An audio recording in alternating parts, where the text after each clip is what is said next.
So hey guys, welcome to the new video. In this video, we'll be talking about a very important topic. तो आप जब invest करते हो, you obviously will have that one friend who will always be like, सस्ता मिल रहा है bro, ले ले ले ले. But today, after this video, you will be able to understand कि either ये share सस्ता है या is expensive by yourself. So let's start with the video.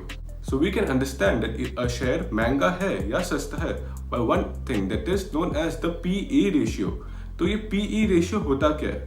So PE ratio is the market price per share divided by the earning per share. Market price of the share मतलब जो last traded price था, जो market में भी price चल रहा है, divided by earning per share.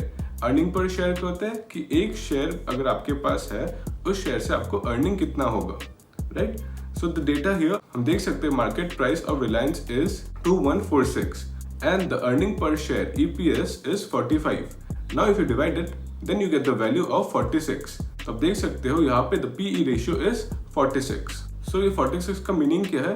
तो 46 का meaning है कि any investor is ready to pay 46 times of the earning of the share, right? तो इसका मतलब है अगर आपको 1 रुपए कमाना है, then you need to give 46 rupees.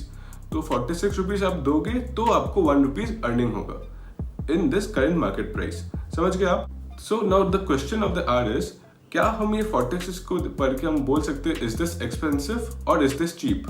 So आप ये एक बेसिक थंब रूल जान लो, it's not every time compulsory, but आप सोचो कि अगर ज़्यादा PE है, PE is more, तो it is expensive, but if the PE is less, it is cheap, right? तो ये आप thumb rule low, but there are other factors also which will affect this study. So let's look at an example first. So now we'll understand कि हमें पता कैसे चलेगा कि exactly कि वो amount it is expensive or it is cheap.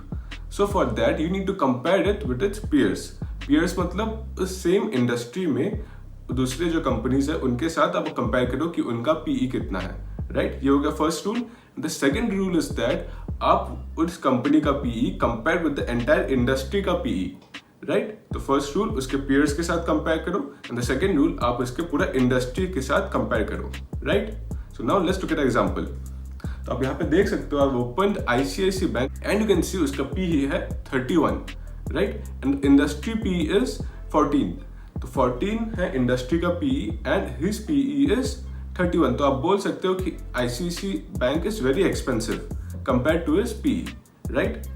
Now if you look at SBI के आप देख सकते हो the PE ratio is 11, right? And the industry PE is 14. आप बोल सकते हो SBI is cheaper than the industry PE also. तो आप क्या now what will you think कि SBI सस्ता है, should we buy it? No, here are other factors playing also. तो आपको तो पता ही होगा SBI से ICICI Bank is a private bank and it is performing very well. But in this situation you should understand कि ICICI Bank एक बहुत अच्छा बैंक है compared to SBI Bank. So हम इसे ऐसे भी interpret कर सकते हैं कि लोग they are happy to pay more amount for ICICI Bank. तो they are ready to pay 31 times to get earning from ICICI Bank. Whereas SBI आप देख सकते हो the financial conditions are weak, share price continuously down जा रहा है. Therefore the factor in PE आ जा रहा है. PE is lower because कि उसका share price भी नीचे जा रहा है. People are not interested to buy in it. इसीलिए उसका PE you are getting it in a cheaper rate. Whereas ICICI Bank it has posted good financial results and people are interested to buy. So people are ready to pay a premium for that. तो समझो मैं क्या बोलना चाहता हूँ. It is not necessary कि every time that higher PE मतलब expensive है, उससे दूर रहो. You need to see the other factors also, right? तो आपको यहाँ तक समझ गया होगा कि first we need to take out the PE जो आपको readily available in Moneycontrol. Then you need to compare with the industry and the peer companies, right? उसके हिसाब से आप अदर फैक्टर्स देखो, देन यू कैन जज कि उसका वैल्यूएशन कैसा है. इज दिस चीप और is this expensive? So now we'll be talking about another important factor. जैसा आपको पता है the entire index जो होता है निफ्टी होता है, सेंसेक्स होता है. So हम जो निफ्टी है, निफ्टी का भी PE निकलता है, right? तो यहाँ पे अगर आप देख सकते हो this is NSE website, you can see we can take out the latest PE.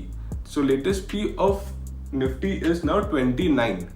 So हम इसका कोई मार्केट नहीं है, any peer भी नहीं है that you can compare the Nifty PE with its peers या मार्केट से आप कंपेयर करो.